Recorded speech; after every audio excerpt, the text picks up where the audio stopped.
याद में तोहरे भिंजे तकिया हर पहर। तोहरे बिना ए जान दिलवा रोवे रात भर, याद में तोहरे भिंजे तकिया हर पहर।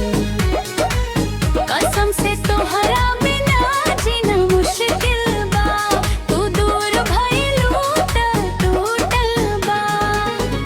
हमरो दिल रोवे राजा तोहरे खातिर हर, आँख से आंसू गिरे दिनवा और राती भर।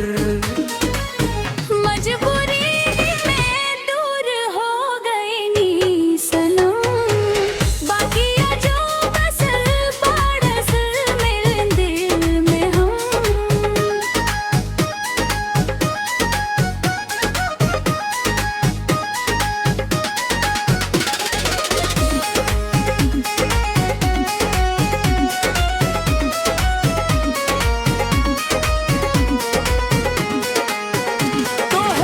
हसिया जो याद आवेला, हर सपना में चेहरा